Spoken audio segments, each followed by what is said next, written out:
戸建てで、ね、お家で亡くなられて、はい、だ1日半から母は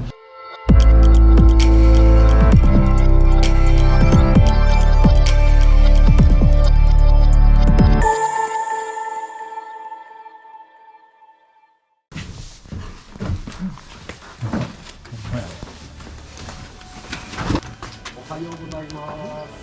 よろしくお願いします。どうもおはようございます。よろしくお願いいたします。社長にお越しいただくほどのいえいえいえ、現場じゃないとんでもございません。よろしくお願いいたします。まあ、空っぽにしていただいたらかしこまりました。すいません、もう 50% ぐらいしか片付いてませんけど。いやいや、もう僕からでした。もう二重丸でございます。大変です。もう片付けれないですわ。片付けるの大変ですよね。本当大変です。めっちゃお客さん頑張られてるよこれ。そうですよね。本くくってくれてる。2008年に親父が亡くなってから、母親がここで一人で暮らしてました。今年になって急に本当に認知が急ピッチで進んでいってですね、ちょっともうおかしいかなという感じがしたんで、別に人にね助けてもらったらいいよということをずっと言い続けてたんですけども、母親はそれをちょっと一切拒んで、私は人の助けなんかは借りないと、カメラをちょっとつけようと思いましてね。まあ見守りみたいなもんですよ。で7月の31日の日曜日にカメラを買ってここに持ってきて、で再度ちょっとそういう話を母親にしたのが最後です。よし。そんな軽々持たれたら複雑やわ。もう俺もバレー部みたいな膝サブやから。いや大事ですね。いやこの辺がちょっと全然片付けてあ、わかりました。ちょっとここそしたらマンツーマン、お話伺いながらマンツーマンで。他気になる場所ってありますか？いや全然、もうここ、その辺がちょっと全然この辺も含めて。一応霧のタンスなんですけど全然価値ないですよね。これね、もうリメイクとかもできるんですけど、全然ちょっと厳しい現状で。で、海外とかもタンスとかはいけるんですけど、これってやっぱ着物なんで文化がないんですよね、海外で。で、ちょっと厳しいという。いろんな貴金属とか時計とかを売ったり渡してしまってるんですよね。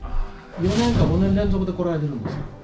そういう人をこうウェルカムで家に入れてるんですよね。貴金属もなっていかれてるんで、ちょっともうまずいなと思って、で同じものばっかり食べてるし、冷蔵庫にもやたら同じものが腐って置いてますし、これちゃんと食べてないなという気もしたんで、今年に入ってからいよいよちょっとまずいなと思ってカメラをつけようと思って、で亡くなったのがおそらくですけども、パジャマ着てここでこうやってですね、こう窓に打たれながら亡くなってたんで、ただ窓が開いてたんですよ。だから暑かったのか、窓を開けた時に心筋梗塞か脳梗塞か、熱中症じゃないと思いますけども、倒れた状態で亡くなったんです。なのでおかげさんが梱包してて、袋にバーって詰め込まれてる時あるじゃないですか。あれってでも見て仕分けしないといけないんですかね。もう僕は基本的にせっかく閉じていただいたやつを開けるのも失礼だと思ってたんで、なるほど。ただ外からこう見た時にこれ見えるじゃないですか。これはリサイクルだなっていうのが、そういうのは一応出します。そこは。あとはどっちにしてもやっぱりね、パッて見た時に危険物とか、そういったものが入ってないかっていうのを見とかんと。解体よりもこの状態で出ていくとこを見ていただくということで。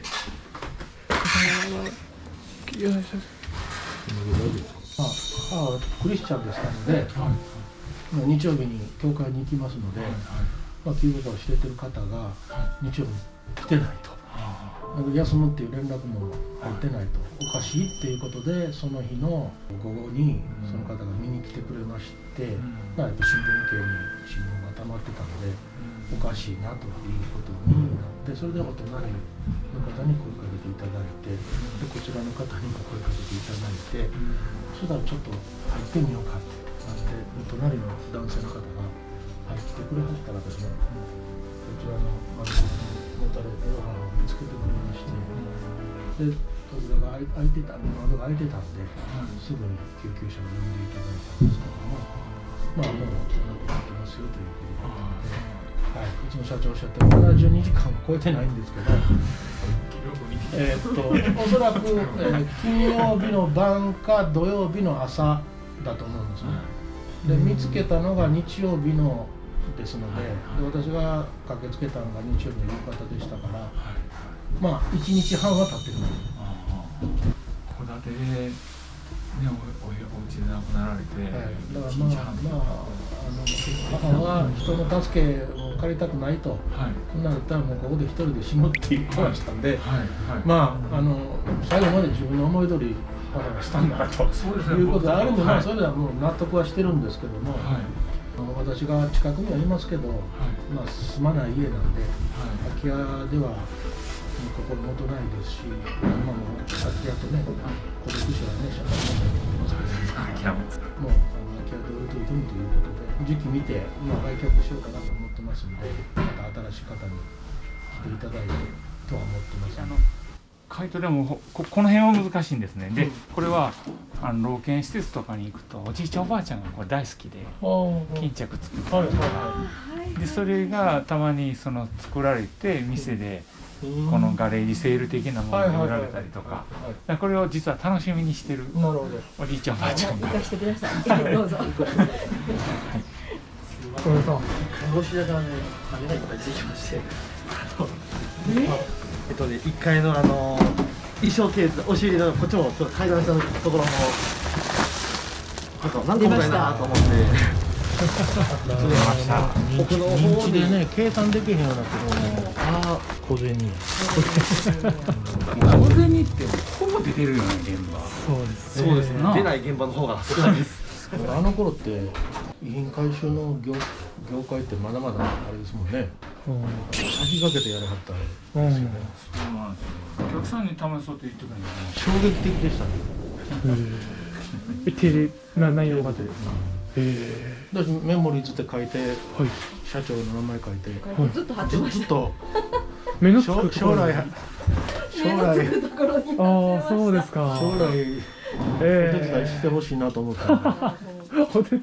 で私の親が亡くなった時に困ってすごく13年前にチラシに入ってた業者さん頼んで、私はもうとんでもない金額でしたのでね。社長の活躍でこの業界が認知されましたもんね。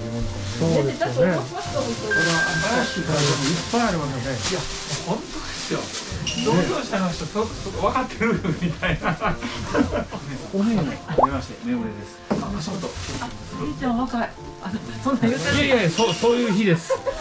今日はそういう日ですよ。うわ見てこれほら。なんなん？これ誰ですか？おばあちゃんになるので、もうこれだけで割とお嬢さんの生活をしていたので、父がここから通える高校やったんですよ。で近いからって言ってここを買ってくれたんですよ。バスで通わないといけなかったんですけど、ここに越してくれば徒歩で通える学校だってここに決めた言って聞いてます。非常に私の姉もいい思いさせてもらってたんですけど、思い出いっぱいの。そうですね。親父が亡くなってからですね、ちょっと母親がね、最初元気だったんですけどね、本当に自分で買い物をして全部やってて、ただやっぱり日に日にというか毎年少しずつおかしくなっていくんですよね。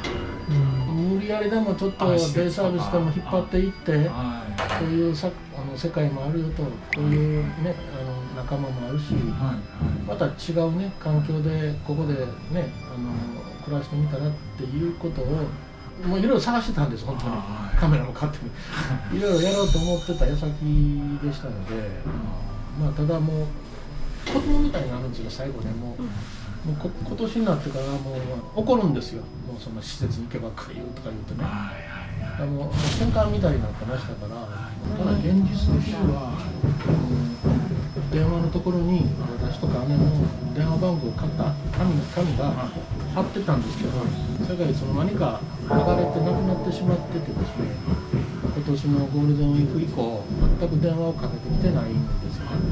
それは電話番号がおそらくわからなかったんだと思うんですよ。かけようがなかったんだと思うんです。そこをもう少しちょっときちんと気づいてやってですねと思うんですけど、まあちょっと正直限界があってですね、見事に一人でここで最後頑張ってくれましたね。でもやっぱりそのお友達のおかげですよね。そうです。でずっとちゃんと1週間に1回会ってた人が会わなくなる、連絡できなくなるっていうところで気づいてくれはって置いてくれはって、近所の人もいやもう扉閉めてるから夏場で分からんかったわとかって言ってくれ、もう何回も言ってくれはるんですけど、まあそういう中でも気づいていただいたっていうのはやっぱりそこですよね。だから定期的に行くところがあってお友達がいてっていうことはやっぱり老人になっても大事で、私らには気づかれへんことをやってたのかなって、日常の中でね。でももうそのパターンで後でこう遅れたりとかして結構大変な思いされるご家族もいらっしゃるんですけど、成功例ですよ。本当に本当に良かったと思います。でもな、ここになこれだけあってなもうお客さんが「やー」って言ったのはレコードだけやったので、これからそうだ、こんだけあっても結構ありましたよね。やっぱり使ってないものほとんどで、電化製品全部古いナショナルガールとか、やっぱりね第二の人生始まる時に一回リセットする整理をしておけばかなり良くなる。すいませんけど本日はありがとうございました。すいません、ありがとうございます。一応外回りもね全部掃除の方はさせていただいてますので、はい、失礼いたします。すいません。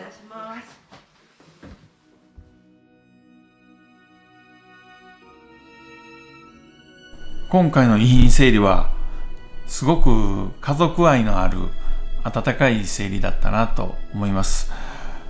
お母様は施設に行ったりするのを拒否してね、最後まで自宅で住みたいんだって、でその選択に対して家族で見守りながらお母さんを支えていたと。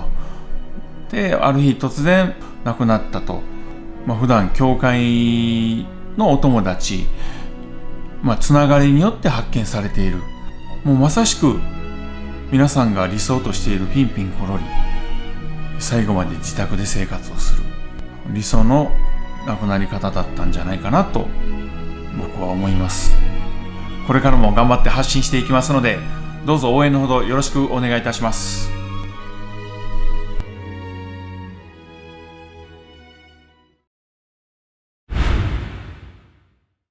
本人がまず行かないんです。でまずその前に病院に行かないんです。おはようございます。メモリーズです。よろしくお願いします。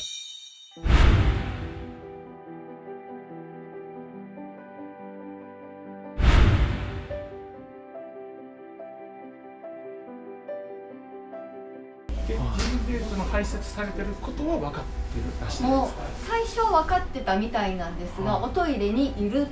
でもそれも例えば5階にいっぺんのトイレでできるけど、あとはもうお布団でするとか、パンツ買いよって言っても足で蹴られるし、だからここの家に移るのは私はすごいしんどくって、今メンタルの病院に行ってるんですよ本当は。